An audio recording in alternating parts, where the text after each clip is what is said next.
ముఖ్యంగా ఈ నియోజకవర్గంలో మొట్టమొదటి జెండా పట్టింది మా నాన్నగారు లోకపల్లి నరసింహమూర్తి గారు. ఆయన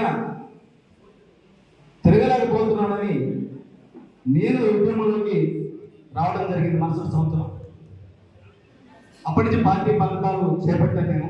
నేను అప్పటికే బీటెక్ కంప్యూటర్ సైన్స్ ఇంజనీరింగ్ చదివి ఉన్నాను, ఉద్యోగం చేస్తున్నాను హైదరాబాద్లో. కానీ నేను చదివింది రాయలసీమలో మాకు తెలంగాణ వాళ్ళకి అన్యాయం జరుగుతుంది, మనకి తెలంగాణ ప్రత్యేక తెలంగాణ ఖచ్చితంగా రావాలి అని ఆ ఉద్దేశంతో కేసీఆర్ గారు స్టార్ట్ చేస్తే మేము కూడా ఆయనకి తలొక్కి ఆయన బాటలో నడుస్తూ ఇక్కడ ఉద్యమం నడిపాం. 2014 దాకా ఉద్యమం నడిపాం, మేమే నడిపాం.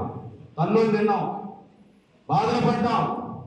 ఈ చేతికి ఎన్ని ఉంగరాలు ఉన్నాయో, నా 10 వేళ్ళకి 10 ఉంగరాలు ఉండే, మెల్ల 4 గుడిసెలు ఉండేది, 3 కార్లు ఉండే, ఒక జీప్ ఉండేది. అన్ని ఉద్యమంలో కోల్పోయాం, ఆ ఉద్యోగం కోల్పోయా.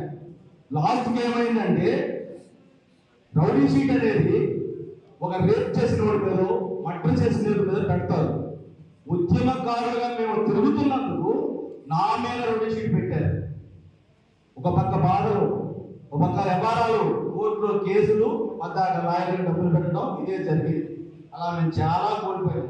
అటు కంపెనీ నా ఫ్రెండ్స్ అందరూ వెల్ సెటిల్ అయ్యారు, మేము ఇక్కడే ఉన్నాం. అసలు ఇదంతా కాదు, కోర్టులు డబ్బులు ఖర్చు పెట్టడం ఎవరు మామూలు పట్టించుకున్నాడు కాదు.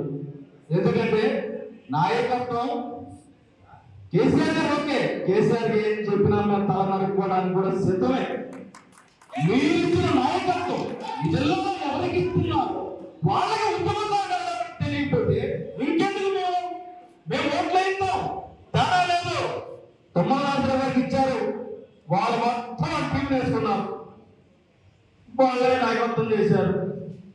పొంగులేటి శ్రీనివాసరెడ్డి గారికి ఇచ్చారు, ఆయన మొత్తం ఆయన టీం వేసుకున్నాడు, వాళ్ళే నాయకత్వం చేశారు. మేము ఎవడో కూడా తెలియదు.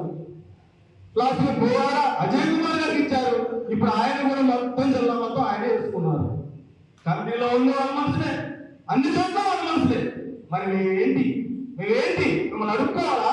స్టేజ్ మీద అడుక్కోవాలా? మమ్మల్ని మన గుర్తుపెట్టుకుని అడుక్కోవాలా ఏంటి?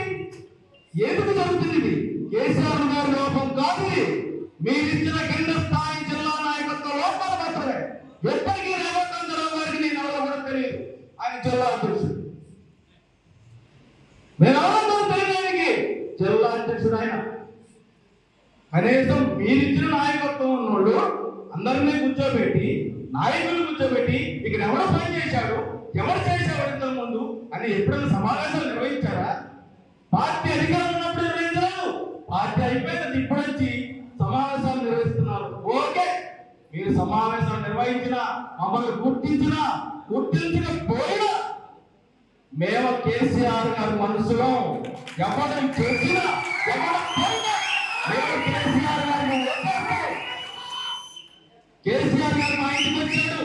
ఇదే భద్రాచలంలో కేసీఆర్ గారు మా ఇంటికి వచ్చారు, కవిత కూడా మా ఇంటికి వచ్చింది. మీరు ఎందుకు రాదు మా ఇంటికి? ఎందుకు రాదు అంటే మేము దళితులమా?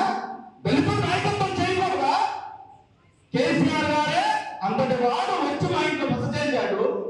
మీరు పెట్టిన మనుషులు మా ఇళ్ళ తిరగడానికి నొప్పండి, మమ్మల్ని తేలిలో తిరగడానికి నొప్పండి, అన్ని కోల్పోయి మేము మళ్ళీ ఎక్కడంతా నేను కోర్టుకి వెళ్ళి చికాకు చేయబడ్డాను.